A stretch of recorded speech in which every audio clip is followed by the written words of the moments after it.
I remember what the original welcoming committee said to my parents when we moved in. Not everyone who looks at the Whistler dies, but even those that live have the light go out of them, and the rest of their lives are full of misfortune. A million little tragedies. I think Holden's parents must have looked either to comfort him if they did not believe or share the burden if they did. I watch Nola some days, happy and young and alive, and I wonder if I had been slower, if she'd looked out the window that night, would I have looked too? To comfort her? To share that burden? I am glad I don't have to find out. We still live in that house, in that neighborhood. We still hear our Whistler walking past every night. The blessings, the luck, the good things here are too good to leave. But we are careful. We do not have friends over to spend the night anymore. And my dad hides the key to the blinds very, very well. Not that I have gone looking. Some things you just do not need to look for. Story 2. Posted by LeRockstron 4. I work as a highway driver and have a strange set of rules to follow. Yes, that's right, I work as a highway driver. Despite how outrageous it sounds, nobody realizes how important it is. Highway drivers are well known for a reason. The public can't know about the existence of it. My job is simple, to drive on highway roads from start to end. At least that is what you think. Right? Not at all. I drive on highways to test the safety of the roads and look out for killer monsters so that you can drive on the road safely, aside from vehicle accidents. I became a highway driver when I saw how much the pay was, and I have been on the job for 5 years now.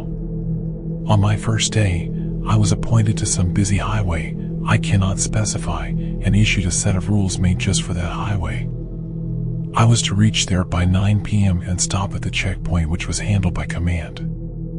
I did not expect it to be such a nightmarish job. As I was driving on the highway itself, I was instantly hit by the realization that the roads were concerningly deserted. These roads would usually be filled with cars from day to night, but seeing it empty made me feel uneasy nevertheless. When I reached the checkpoint, I was told by the staff on duty that roadblocks were set up to prevent any civilians from interrupting the road tests, which only confused me further. As I had reached here 20 minutes early, I waited in the staff room and mindlessly scrolled in all 4 directions on my phone, as I didn't know what I was in for, yet I prepared myself for the worst. I was to drive a police car issued by the local police department and had to wear the uniform, which was such a difficult task for me to the point I had to ask for assistance from a colleague. Before I forget, here's the set of rules. Highway Security Agency, we drive in the danger, so you may drive home.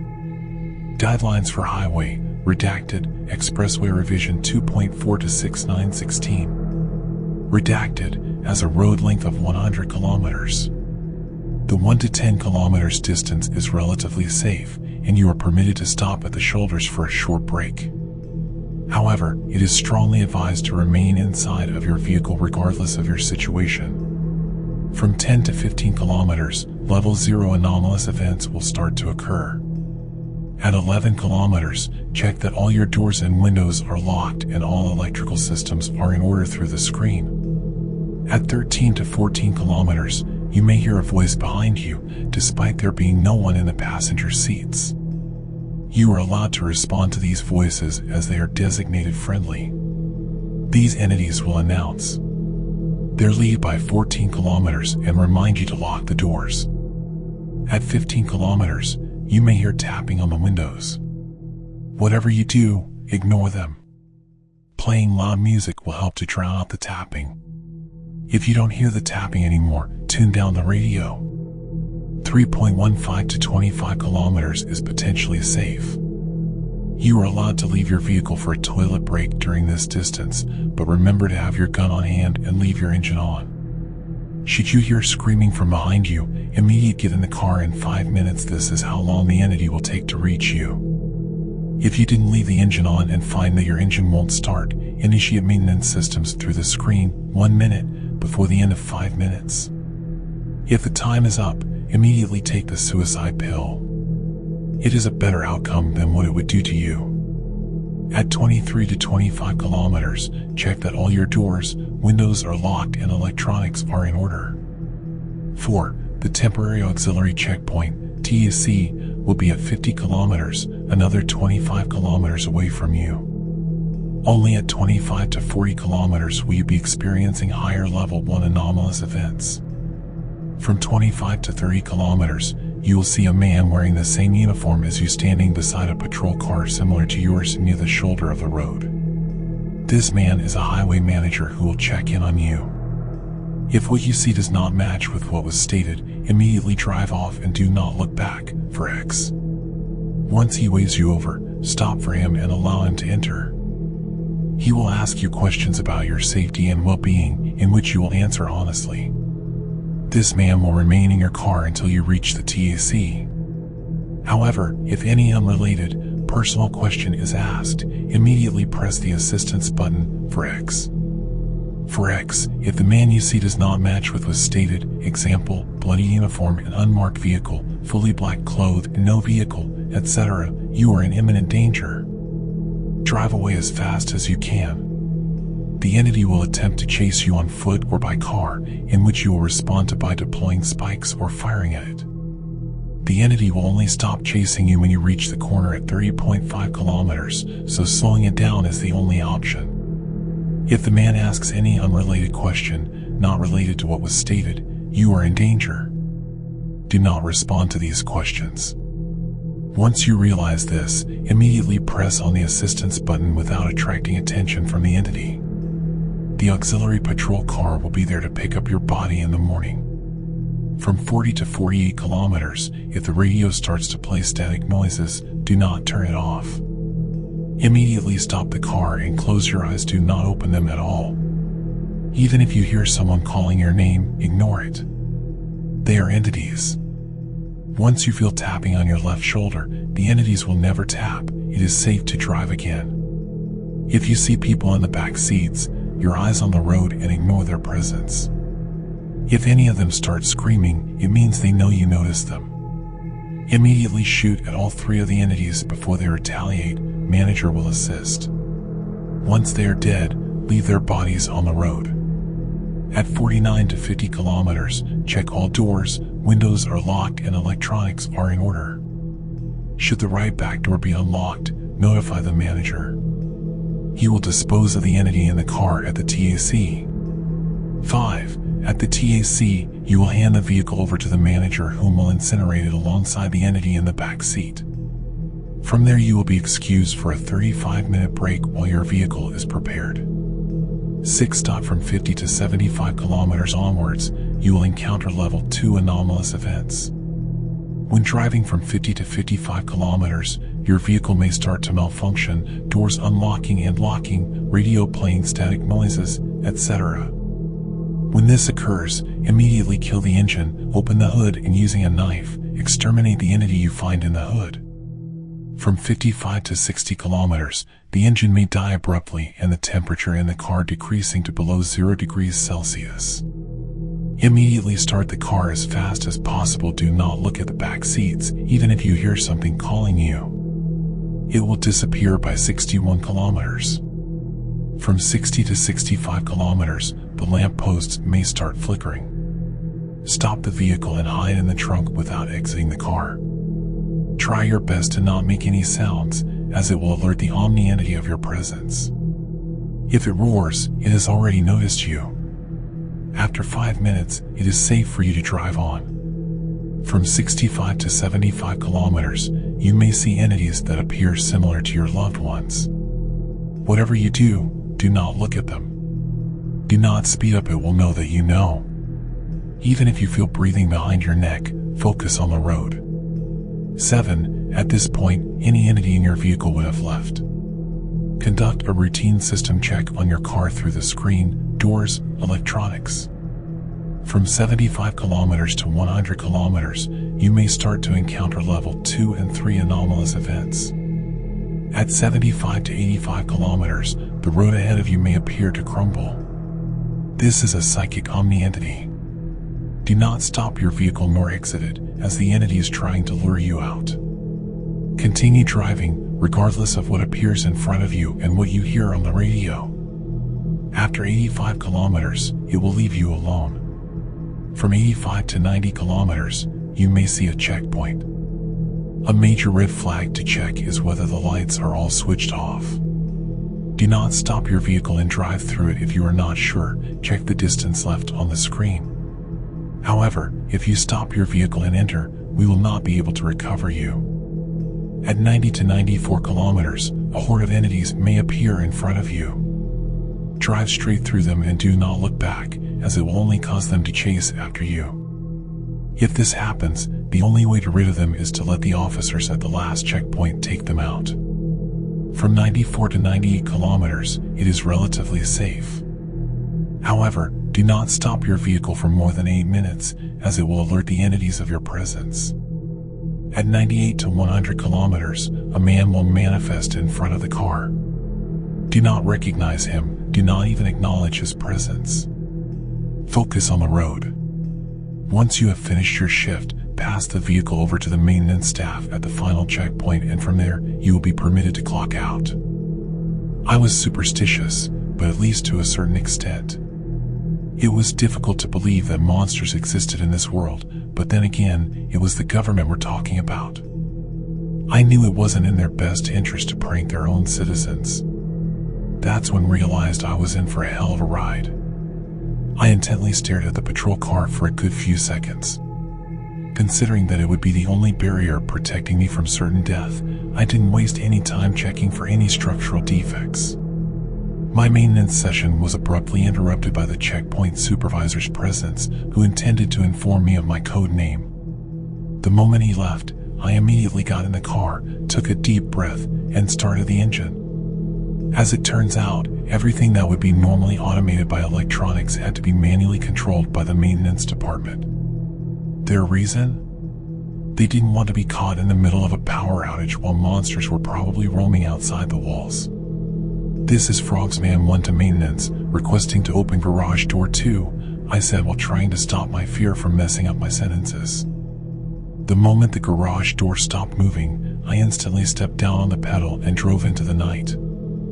I was to maintain a constant 45 kilometers per hour speed and couldn't speed up nor slow down since it would affect the schedule. However, I was allowed to do so if my life was in danger. To break the silence, I turned on the radio and played my playlist, which acts as my company for the time being, at least until I reach Guideline 4. The first 10 kilometers was relatively peaceful. However, I had this strong feeling that I was being watched. I maintained shifting my focus from the road to the screen D then, since I had to keep track of the distance so that I could prepare myself for the inevitable. That was when I heard a voice behind me. "You're new, I can tell," it said. I immediately tensed up and was shocked for a bit, until I remembered the first event which I would encounter. "Why yeah," I muttered back. The entity would then go on to ask me about life, all that basic stuff. It didn't take me long to get used to its presence, and I could feel the atmosphere relax. I only learned near the end of the conversation that the thing's name was Hallgate, or at least that's what he wanted to be referred by. The moment I reached 14 kilometers, Hallgate made his leave. "And remember to lock your doors," Hallgate said with a ghostly voice. "You don't want these bastards to hitchhike in your vehicle." I could see Hallgate opening and closing the left passenger door, which looked as the door had a mind of its own. This terrified me a little bit, since it was a first for me. I mean, I had never spoken to a disembodied voice before ever in my life. It didn't take me long to hear the tapping on the window, but according to the guidelines, if I didn't acknowledge it, it can't harm me. So, that's what I did. The consistent tapping disappeared after a few minutes, and I took a sigh of relief. I glanced at the screen, which read 18 kilometers. Since it was safe to get out, I took it as the calm before the storm, as the next safety distance was much further away. I stopped the car, got out, and took a breather. I only realized how cold it was in the car when I felt the drastic increase in temperature outside. I then took a quick piss near the road shoulder. I was in the midst of finishing up when I heard it. That damn scream. The scream sounded so natural yet inhumane. In a state of panic, I immediately ran back to the car without pulling up my pants, almost tripping over. However, when I tried to open the door, I was met with an exceeding force pulling it in the opposing direction. At this point, I was terrified out of my mind and didn't care about the possibility of there being an entity in the car.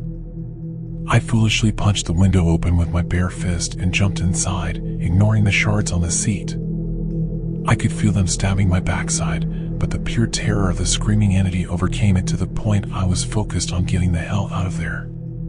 If anything, temporary pain wasn't as important as permanent death. It took a few tries to get the car to start, but once it did, I dashed out of there. I looked back and saw something behind me. When I squinted my eyes, I managed to catch a glimpse of its appearance. The thing was about 2 meters tall, had a slender and elongated build, and was pale-skinned. It let out deafening screams irregularly, which confirmed that I was getting the hell away from it. It didn't take me long to realize that the entire time I was staring at it, it had been crawling on all fours. The instant realization came when it stood up and started running, with its arms swinging behind it like a rag doll, and its legs now taking longer distance steps. The change of posture resulted in a 4-meter-tall creature towering above me. I knew that this creature would be the end of him since it was only 100 meters away from the car, and it was destined to eat me before I could reach the TAS. In a desperate attempt, I unsheathed my pistol and blindly fired at it. And then the screaming stopped. I looked behind through the broken side window and saw that the thing had dropped to the floor. Holy shit, did I kill it? I thought out loud. I wanted to check its body, but my instincts told me to drive on and not look back, which I happily complied to doing.